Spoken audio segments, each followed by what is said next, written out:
Hi, good afternoon. Thank you for joining us today for HAI at Work. We're glad you joined us. We will get started on our presentation in just a minute. We usually like to give people just a little bit of time to join us on the webinar.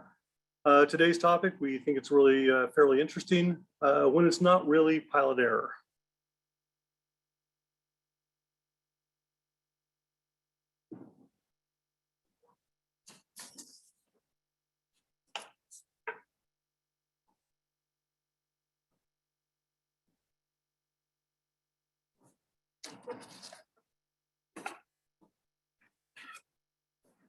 Okay, let's go ahead and get things started.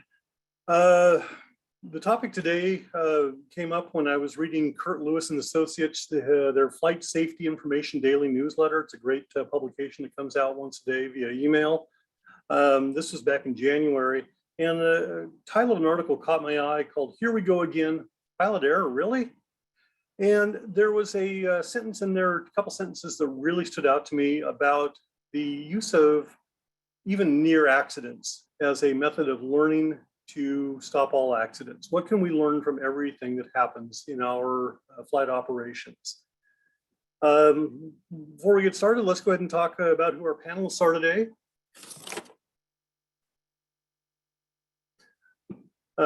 President and CEO of HAI, Jim Viola, will be kicking things off for us.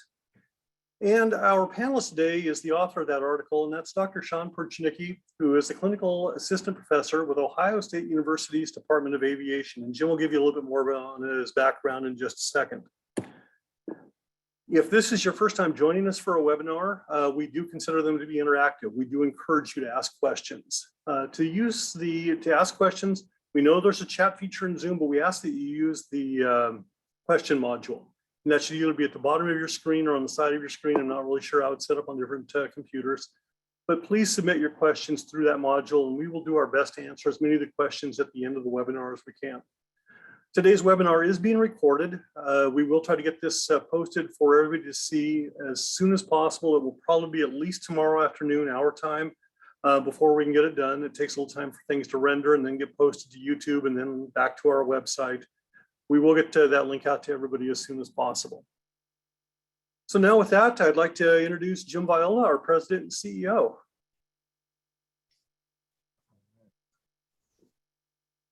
All right, Dan. So Dan, now it's great to be back from Heli Expo and back with our at work webinars. We've got some good reviews. We're at the Heli Expo this year, so thanks. And hopefully the numbers today were outstanding. So we know it's of interest to everybody. Since the early days of aviation, there were accidents. Even before the Wright brothers, many had attempted to ride across the skies, and there were many failures.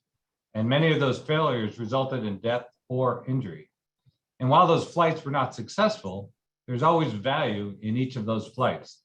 Today, when there is an accident or an incident, or even a midair or a near miss, we should try to get as much value as possible from them. And you're going to hear about that shortly. Thomas Edison is famous for a quote for having attempted 2,000 times to invent the light bulb.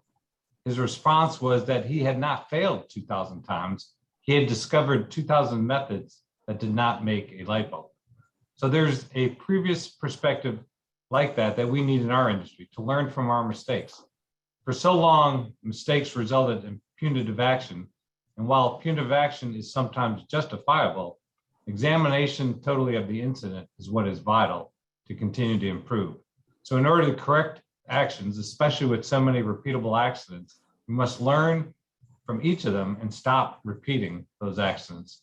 There's so much technology available today that has its primary purpose of recording and being able to review what happened.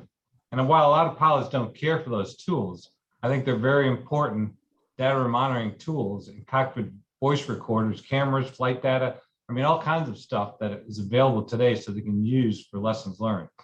And that brings us to that part of the lesson, which is owning up to a mistake. We are all humans and we all make mistakes or errors. And what seems to sometimes go against our intuition is being able to say, yes, I made this error, and then being able to help so that we can figure out what was it that led you to that mistake or error and being able to own up to it. So certainly it's no longer the case that if a small error is made that you lose your job.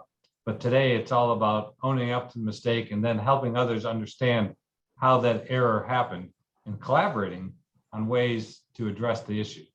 So I get it. No one likes to admit they made mistakes. It sometimes makes you uncomfortable, but should make you feel better that the idea of reaching out and trying to help someone else prevent them from making that same mistake. I think that's a good point now to wrap up and me introduce you to Dr. Shawn Pruchniki, our panelist today. He's an internationally recognized expert in accident causation, automation design, and aviation safety action programs, or ASAP program. He's a former airline pilot with an ATP and a CFII certificate. He is currently a clinical assistant professor at Ohio State University, Department of Aviation, where he teaches aviation safety, human factors, accident investigation, and complex aircraft operations. Dr. Pruchniki, please bring your camera up and you may begin the presentation.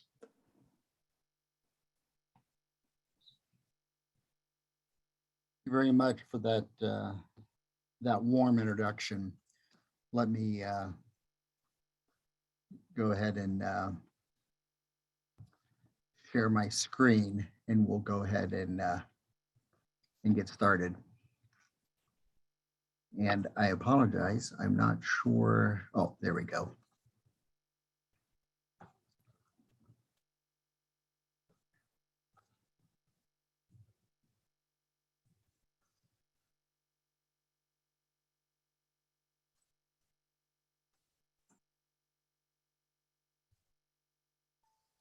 So what I want to do today is I want to discuss the notion and finding that we've seen so many times in accident investigation, and maybe even, and possibly even more importantly, incident investigation, this notion of pilot error.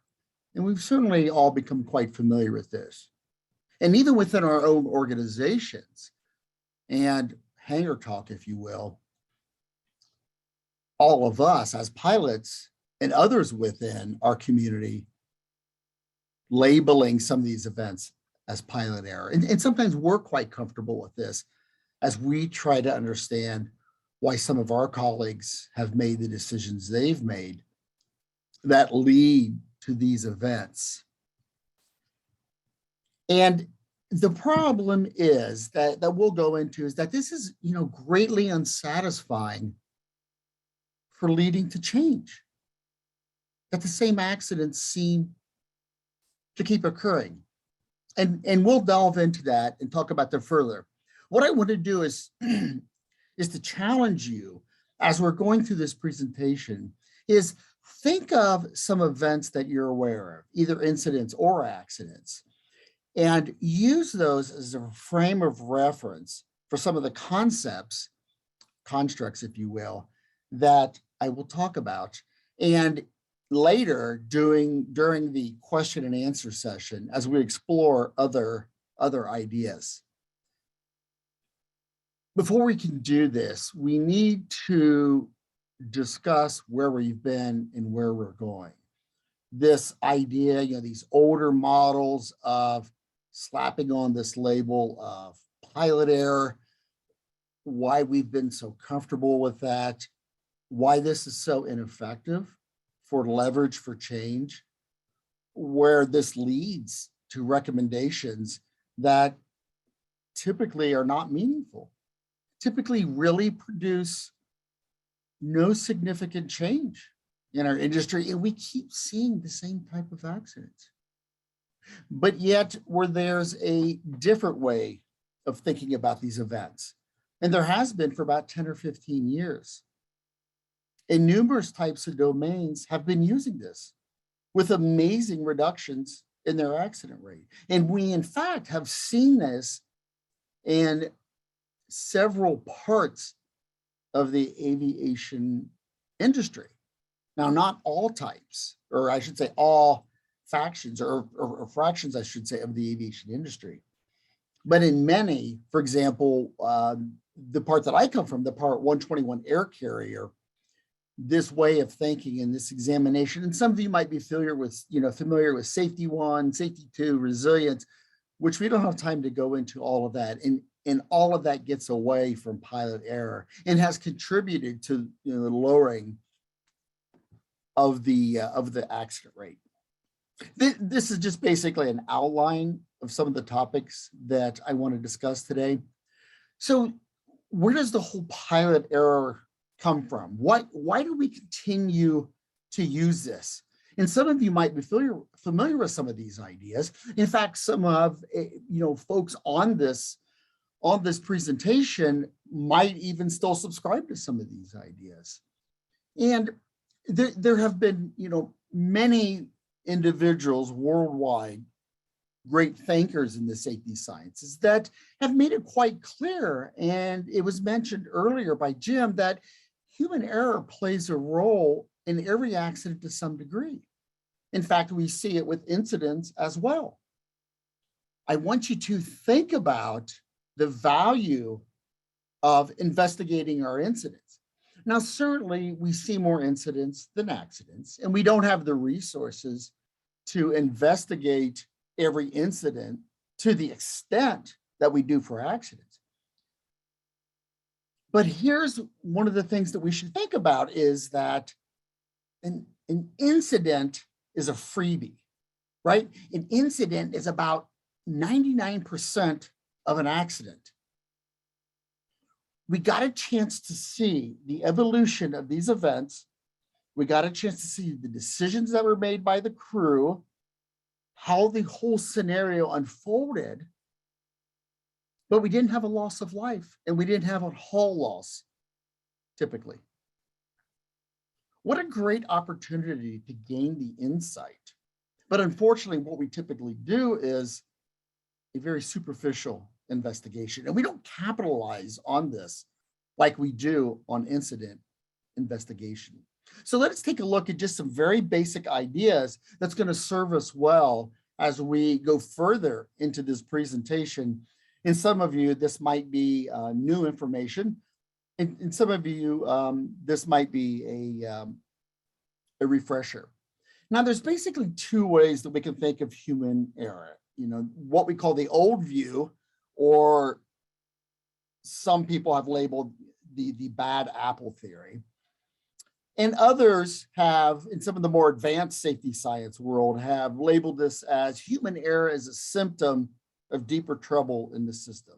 And we'll talk more about that in a few minutes. But let's go and explore the whole bad apple theory and lay that out for you. And I just want to spend a few minutes doing this. But think about those incidents that you're aware of that have been labeled pilot error, and use those incidents as a sounding board or the context for our discussion for just the next couple minutes. So the bad apple theory, this is certainly the oldest and most common approach, and we still see it today. And what this says is, these complex systems that we operate in, and aviation most certainly is a complex system, is that, these systems are basically safe and have to be protected from these unreliable humans. And I'm sure we're all familiar with this. And what do we do about this? We add more automation, we add more rules, we add more training. And we're certainly familiar with this in aviation. And we certainly still see this within our industry. And some of the ways that we fix the bad apples is we punish them. When people make mistakes, we end up punishing them. But the problem with that is it doesn't change random erroneous behavior. Sometimes we actually go as far as firing them. But it doesn't change the work environment, the challenges that they faced that produced the decisions that they made with the environment they were faced in. In fact, it still leaves those same potential traps for other employees to potentially succumb to as well. And sometimes it actually creates more regulations and procedures. And we'll talk about the procedure practice gap a little bit later. And here's some of the ways, to fix the bad apples, right? And this is, without going into too much depth, this is why it's very popular. And I'm sure everyone can, everyone will be familiar with this. If you've had a bad error, it equates to a bad person, right? And the problem is it oversimplifies the problem. It's really easy as an investigator, and of the 5 major air carrier accidents and the hundreds of air carrier accidents that I've investigated, those where this ends up being the label, this is pretty easy. It's a quick, easy fix. But the problem is it's faulty because it only assesses blame. It answers what happened. For example, we know they perhaps lost control and crashed, or they might have taken off on the wrong runway. And usually we know that pretty early in the investigation. But how does that help us have leverage for meaningful change? It doesn't tell us why that happened. It simply slaps on this label, and then we go forward from there. And it ignores something called the local rationality principle. And we'll talk about that later. It provides, as I said earlier, no leverage for change. And what happens is when we use this pilot error label and then we go forward, we see the same types of accidents repeating. For example, in the rotorcraft industry, and I'm sure you're all familiar with these ideas, CFID accidents, loss of control accidents, and weather-related accidents. These accidents keep happening with pilot error is frequently stamped on as a causal factor on those accidents. And guess what? They keep happening because we're not digging deep enough to understand why are they happening? Why are the individuals making the choices they're making? And how can we make recommendations to address those choices?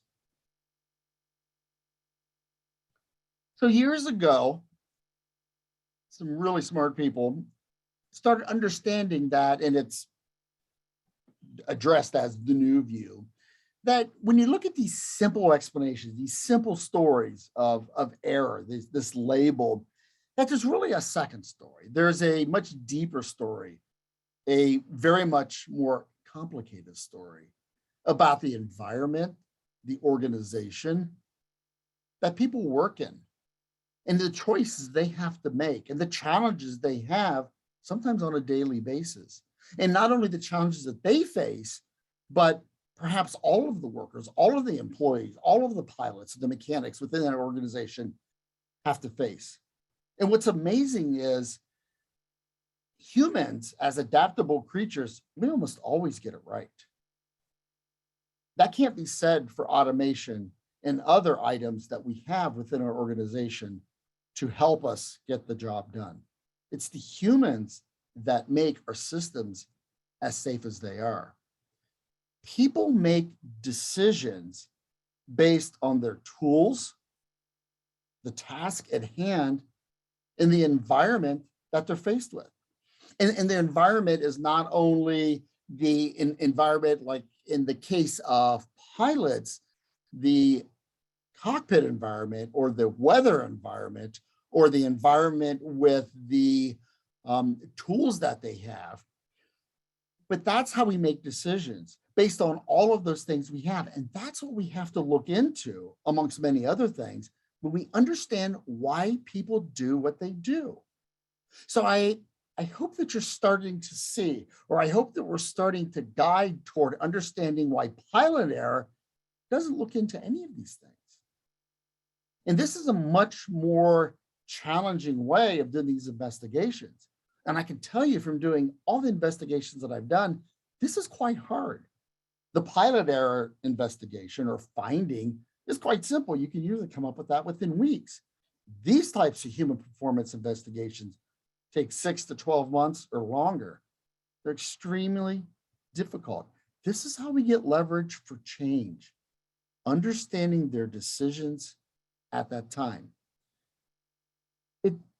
This perspective tells us that human error is not the cause of system failure. If making one simple decision causes a catastrophic failure within your organization, then I would challenge you that you have serious problems in the design of your system. Now in aviation, we've learned this the hard way a long time ago. Remember way back in the 50s before we even had checklists? Because many felt that real pilots were good enough to remember all of the important things. And we ended up redesigning our system because we realized that that's just not reasonable. So we created checklists. And then we ended up realizing that sometimes pilots miss things on checklists. So the really important items we sometimes placed on multiple places in the checklist. So simply making one error and missing something has been backed up by multiple sources. So simply missing one thing should not cause a catastrophic failure. And these ideas not only apply to aviation, but many other domains. As I said before, it's not the conclusion, but rather the beginning. Now, this next point is something that sometimes people have a hard time coming to grips with. And we could certainly talk about it in the question and answer portion is these complex systems. What we do for a living in aviation and many other domains, they're not basically safe. What we do can be very unsafe at times. The analogy that I use in a lot of presentations that I give is think about flying in an airliner, for example. We're in this metal tube surrounded by explosive fuels and vapors and caustic liquids, pressurized at 30-something thousand feet, traveling 80% the speed of sound. Does anything sound safe about that? Absolutely not. You want to keep airplanes and helicopters perfectly safe? Don't turn them on. Now, here's the thing. We are going to operate them as safe as we can. And people create safety. All of you create safety. From pilots to managers to chief pilots to mechanics. We're the ones that create safety. And safety is not the only goal. There are people out there that say, and I've heard this so many times, and I used to hear this at my airline when we have, private closed door meetings with management, and they would say, well, safety is our number one goal. And I would tell them, quit saying that. It's not true. I understand you have to say that in front of the TV cameras if we crash, but it's not true. Our number one goal is to make money. There's no shame in saying that because we have to pay our employees and they have mortgages and kids to put to college and pay the electric bill and so forth. Now we're going to do that as absolutely safe as possible. And the rotoring community is absolutely no different. You have missions and they're quite varied in your community. Safety is not your number one goal. It's completing those missions as safe as possible. And I truly believe that all of you do that on a daily basis. People create safety by trying to compete with all of these system goals. So you have to understand when you do these investigations, when you think about the next accident you hear, and certainly when people in TSB, fellow pilots, chief pilots, people within your organization make statements like, they were stupid, pilot error, I knew this would happen to them someday. Think about how, if we're going to make changes, we need to understand why their choices made sense to them at the time, right? Because that's where we can discover leverage for change. Because to them, they had no intention of having an accident. Their choices made sense to them. And you're in a privileged position because you know far more than what the accident crew knew because of hindsight. You have much more information than the accident crew, and all of us after the accident always will. So of course you can make better decisions. Of course you can understand why the accident happened. Why didn't they see it coming? You have much more information. And you have to put that aside. you have to look at what did they know? No one comes to work to die, with the very extremely rare example of, the murder-suicide events, which are extremely rare in our industry. And that's not human factors. That's more psychology, pathological events. So you have to understand what's called the local rationality principle. And I want you to, if there's anything to be successful from this, either when you're faced with an incident or you're faced with hearing about an accident, if you stop and think, I wonder what they knew, because they thought they were making good choices. Let's not label it with pilot error yet. Let's understand what the local rationality was. People are doing rational, reasonable things as far as they're concerned. No one is saying, well, let's do this, this, and this, and it'll probably result in a crash, but let's go for it anyways, right? I mean, there's no one on this call listening that has ever thought that way, or at least I certainly hope not. And I really doubt that. We're all professional aviators, mechanics, chief pilots, the list goes on. No one here has ever thought that way, I'm 100% sure. It's all about their point of view and focus of attention, their knowledge of the situation.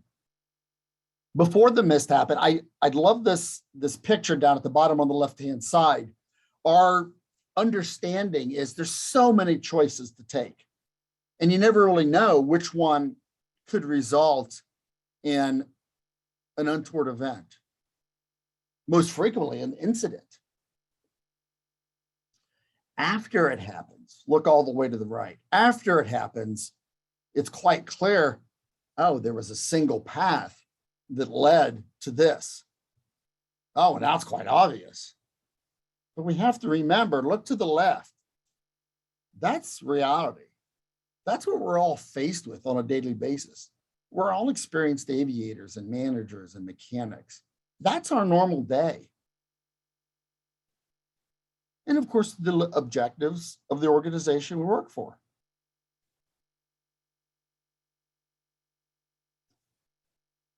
Many human errors, in hindsight, what we label human errors, are based on an adequate perception of their situation, their environment. Why did they follow that path? And we call that, or what I've labeled that, when I do these human performance investigations, and I do these in many other domains as well that look to aviation and say, we have awful accident rates and we're killing too many people, and aviation does a really great job. Help us figure out in different manufacturing process, pharmaceutics, large container shipping, nuclear plants, and the list goes on and on. And one of the things that I do with those accidents is I review those reports, is I try to determine what is the unfolding mindset.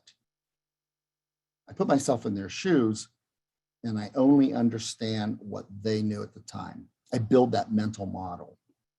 And that's what all of us should be doing. That's what you should be doing, to try to understand what they did.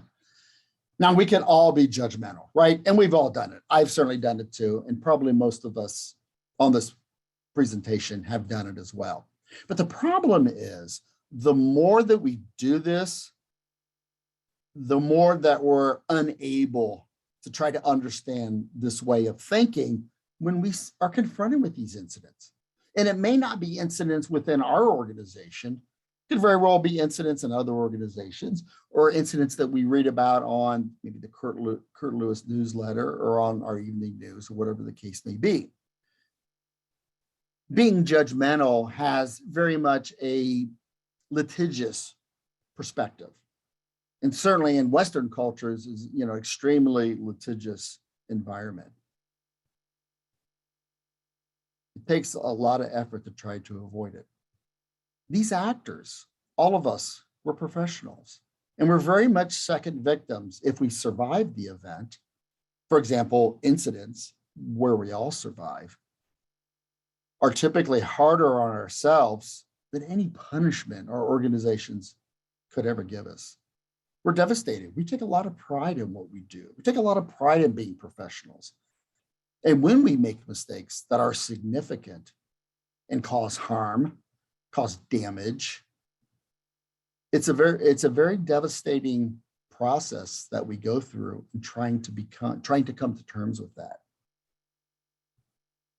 All of these, if you find yourself doing all of these in other judgmental perspectives, it will destroy your ability to understand and quite possibly prevent the next incident from happening and the next opportunity that you have to develop meaningful recommendations and prevent the next one. Now, one thing I alluded to earlier is this hindsight bias. And this is exceptionally challenging. No matter how many accidents you're familiar with, how many incidents, or for those of us on this presentation who possibly are investigators for our organization that have done these types of investigations, it's very difficult to try to avoid this and to suppress it. It's always going to be present to some degree. But people, humans, always overestimate the degree, what our ability as professionals would have been to detect the development of this problem and to prevent it, right? And we've probably all done this. I know I've done this, and probably many of us listening to this presentation, if you're truthful with yourself, you've probably done it as well. Humans are really good at this. And it's very difficult to suppress that. Well, if I was faced with that situation, I wouldn't have made those choices.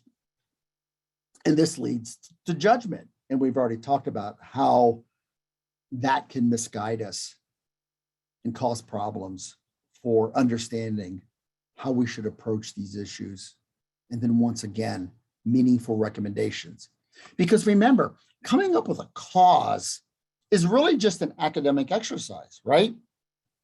I mean, to label a cause pilot error or whatever the error might be, even if it's not a pilot error, even if it's a more meaningful understanding of why individuals made the decisions they made, at the end of that day, or at the end of the day, it's still really an academic exercise. What's really the most meaningful is the recommendations that are developed from that cause, right? Because that's where we have the most potential traction for change. That's where we can intervene and possibly stop. And some people would argue that we can't completely stop all accidents, but quite possibly reduce the frequency of certain incidents, or maybe even certain types of accidents, to lower our accident rate or incident rate even further from what it is now. In certain domains, have some types of accidents like CFIT or loss of control that continue to be what's defined as unacceptably high.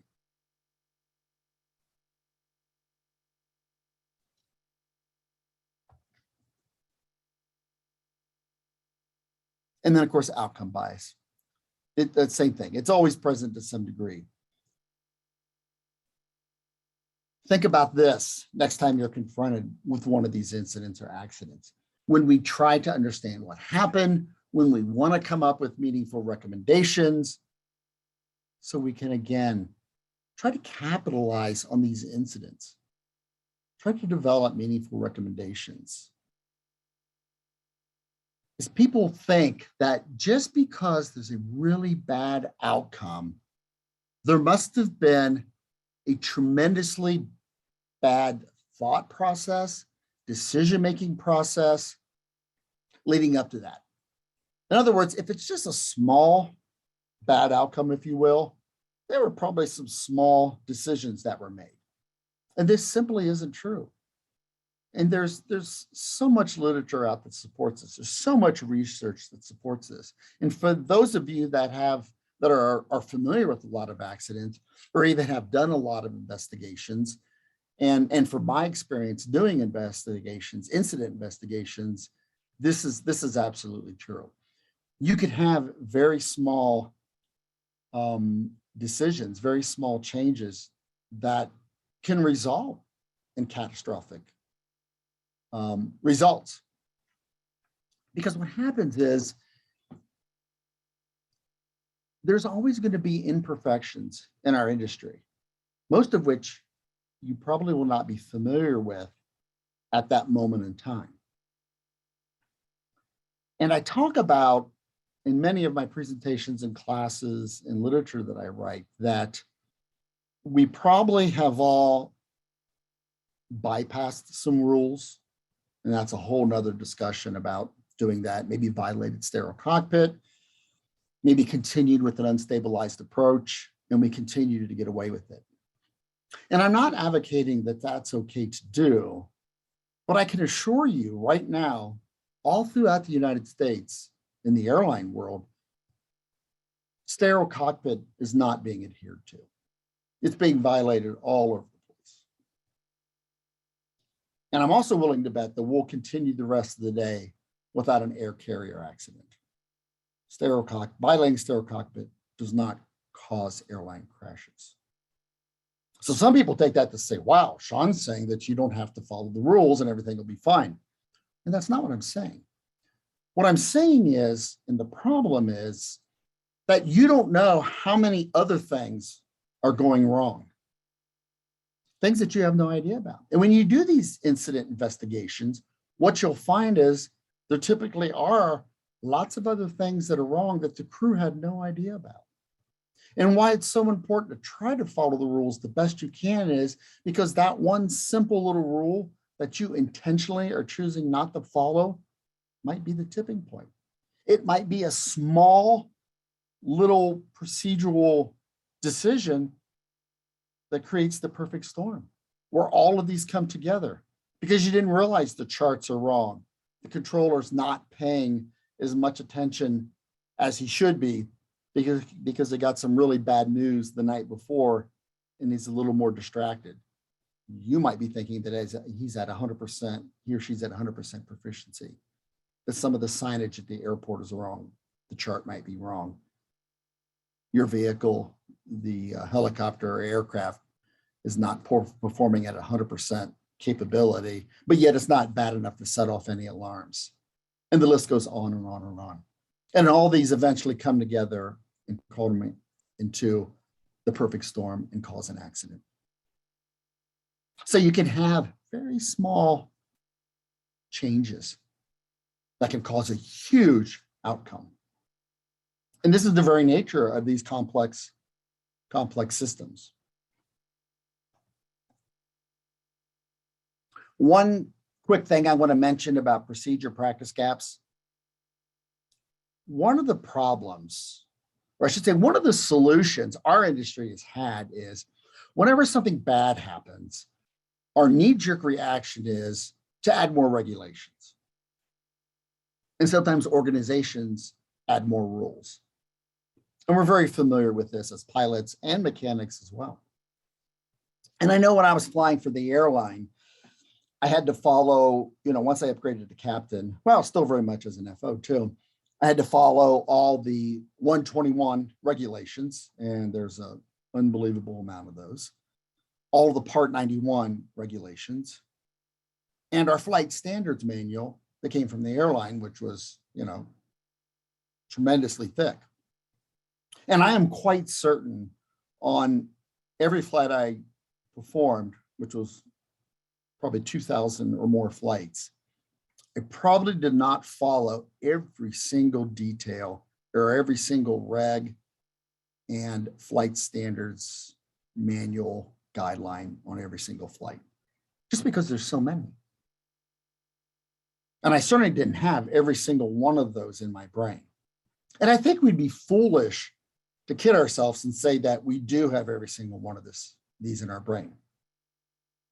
And when we have incidents, and most certainly when we have accidents, we tend to pile on more regulations. And what happens is we notice after there's an incident or an accident, and we start digging into this, we start finding a gap. We start finding that the rules they're following, the procedures they're following starts differing more and more from what they're supposed to because of this tremendous volume of rules. This is quite normal.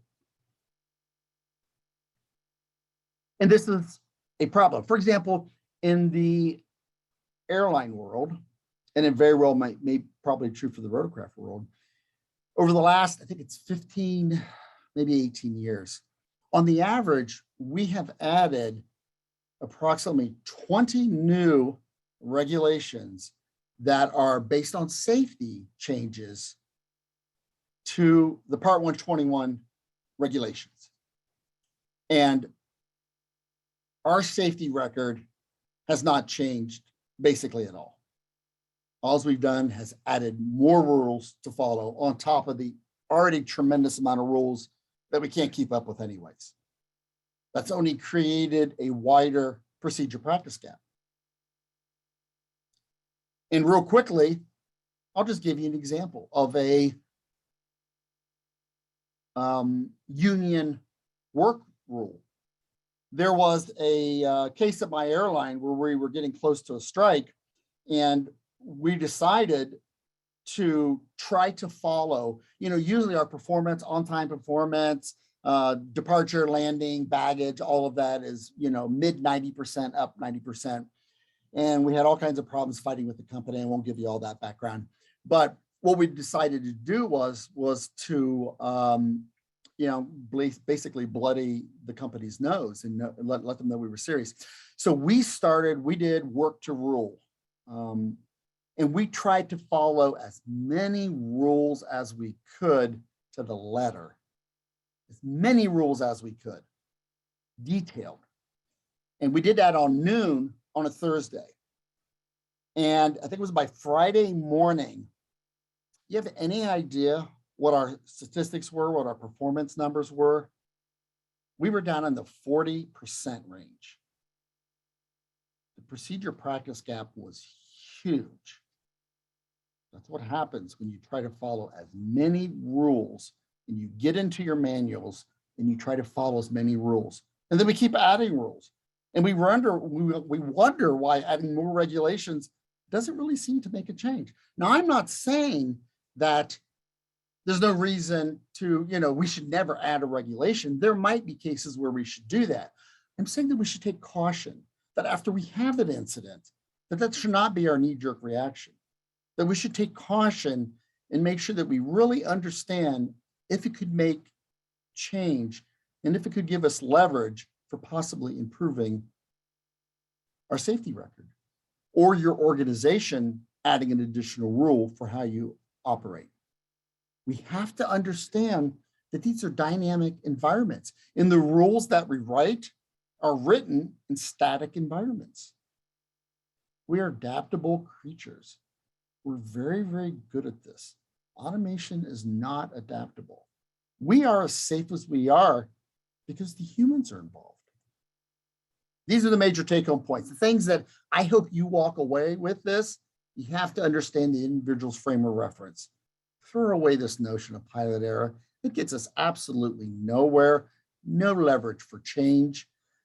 They didn't know about the pending accident. So when you're thinking about the choices they made, why should you think about the pending accident? Their decisions were based on other factors. That's what you need to be thinking about before you pass any judgment. And once you do this, that's where you can start making some leverage for change. We have a lot more incidents and accidents. Capitalize on those. They're freebies. We're not damaging anything in most cases. We're not killing anyone. I understand we can't drop millions of dollars into them like we do accidents, but spend a little more than we do typically now. The pilots are alive. The mechanics are alive. Sit down, talk to them.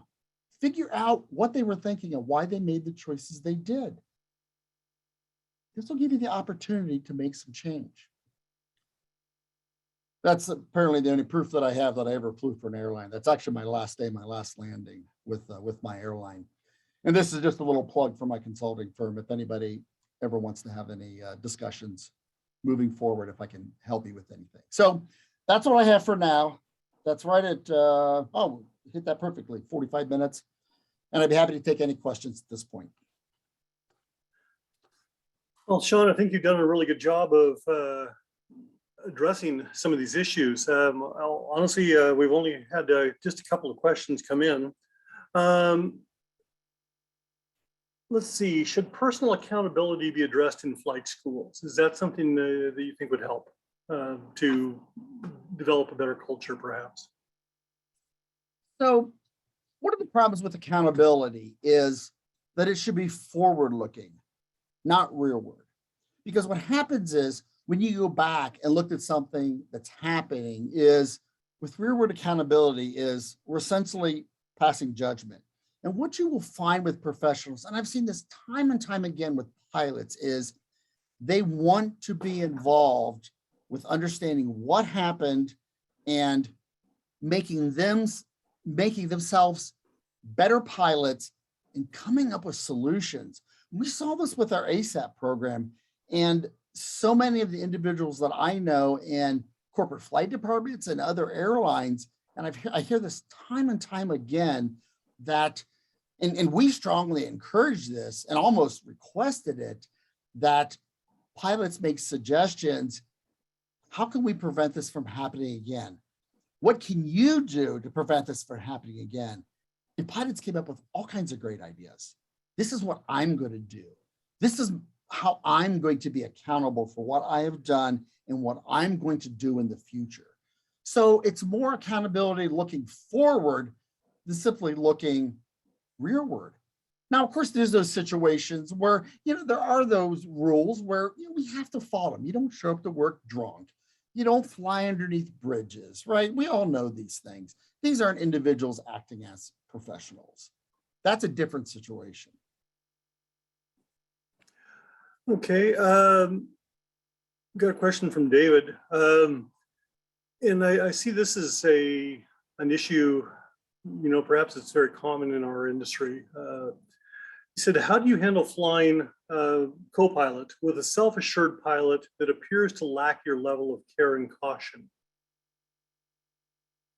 I think one of the things that when we would see this when I was flying, and we see this in other domains that I'm working with, you have to examine why simply is that? Where did they come from in previous employers? What within the organization, your organization that they work for now, that they feel that this is an acceptable way of operating? And this is the scenario, this is a situation where you have to sit down with these individuals and explain your concerns. Explain how their perspective can very much be potentially dangerous and works very much against CRM and team building and the redundancy and the backup and the mitigation strategies that we have on the cockpit that have gone so far in reducing incidents and accidents. And we have to have that. And if they're not able to provide that, for whatever reason that may be, then we can't have them as an employee. And what you have to do is, you can't present it as a threat, but whatever, how can we help you? How can we help you improve this? Let's work together as a team so we can make a difference in the cockpit to help make better reliability and you much more as a team player to increase the safety of that operation. Okay, we have a question from James, and I think you might have just been addressing it. Why is it that this approach of an integral lookout for accident causes is so uncommon? And I might add on to the back of that, and how do you change to make it more common?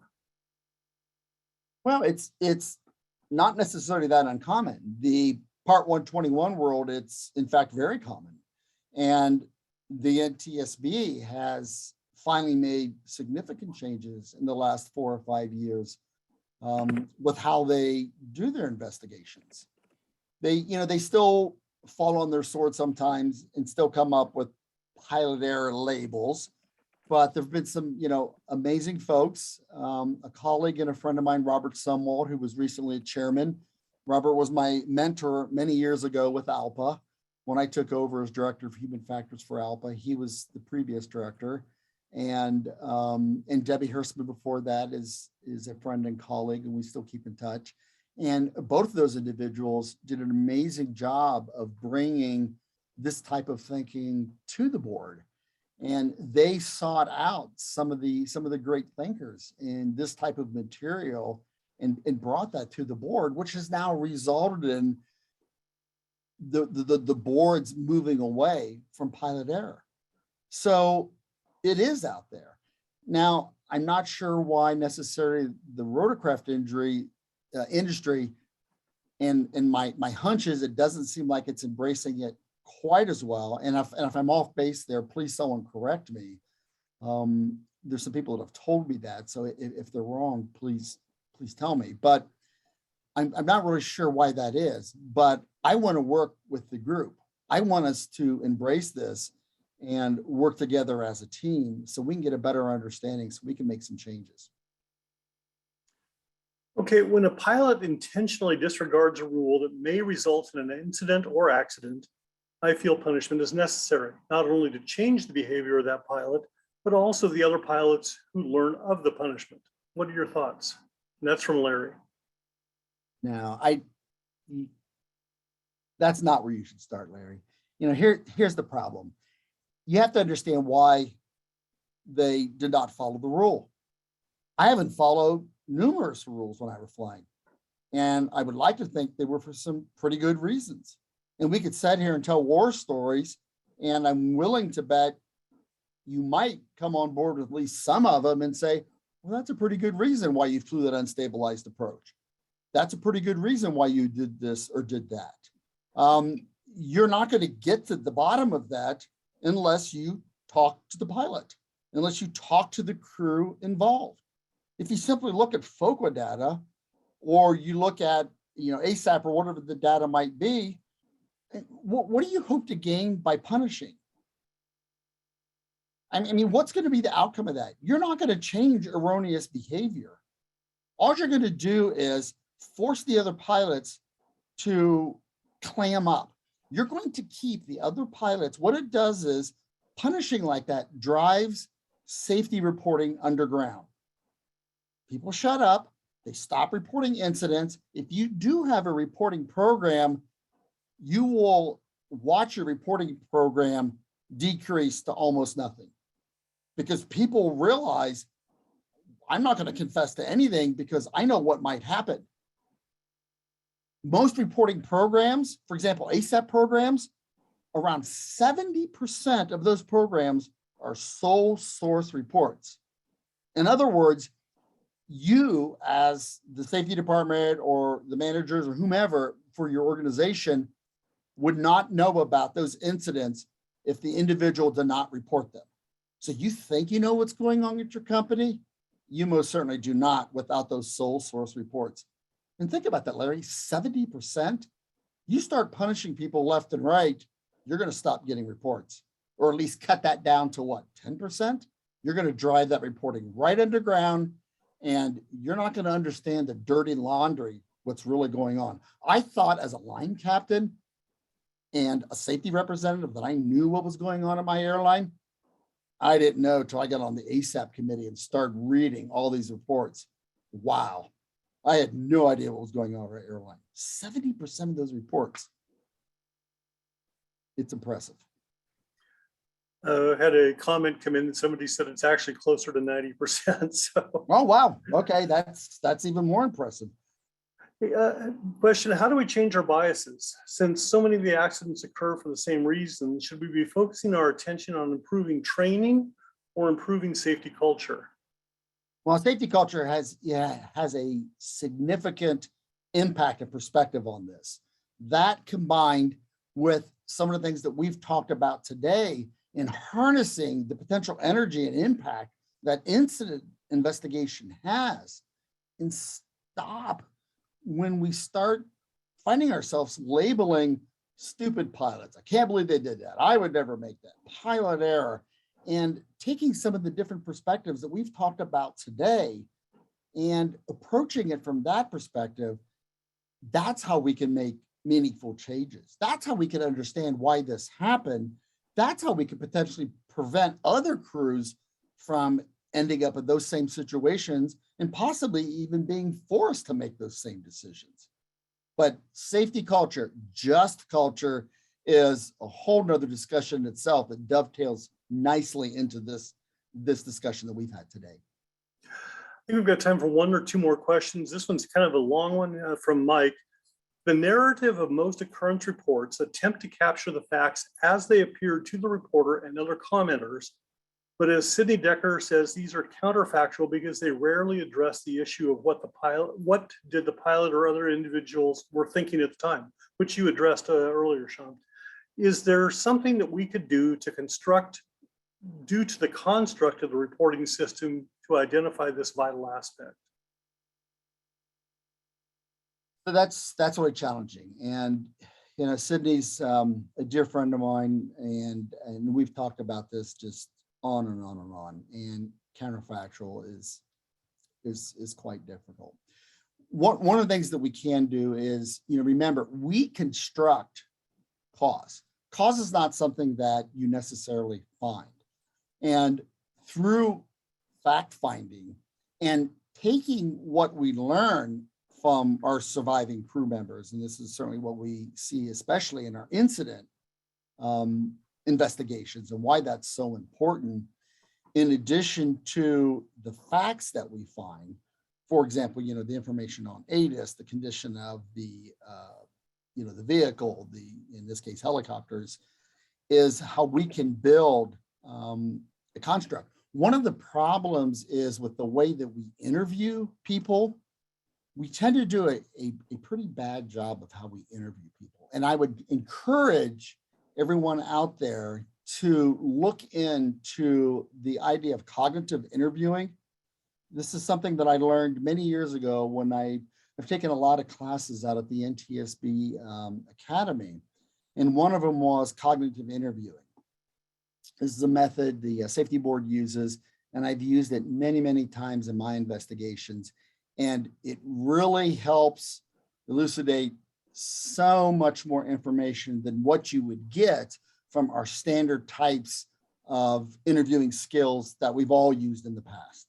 And when you use something like that, you find so much more information that helps out, or that helps prevent counterfactual type findings. And Ron Fisher was the creator of that. And I encourage you to find his books. I do a class in it, and I don't know if the board still teaches it or not, but there's lots of information you can find on it. And I encourage you, if you do interviews on these types of events, get some training in that. It's a huge help. Okay, last question is from David. I've attended as a SAR navigator at 4 fatal crashes due to low ceilings, lousy visibility in the last 10 years. We all know that you can't fly VFR without seeing the ground or the horizon. How does this change? I think, you know, there's a organization that I'm helping with this, and a perfect example of that is it's all about completing missions, because the pilots feel very pressured that if the ceiling is kind of close to the cutoff and they're highly experienced pilots, management doesn't tell them to break the rules, but insinuates, you know, you guys are really experienced. Yeah, so it's 100 feet off of our guidelines. I'm not telling you to break the rules, but you know, that's really not that much off. You do what you think's best. You need to interview those people for the incidents. Obviously, you can't for the accidents, and help understand why they think that's okay. Help understand why they think that nothing bad can come out of that. Because remember, they're not doing it thinking they're going to die. They think they're making an intelligent, rational decision, and it won't happen to them. So that's where you need to focus on.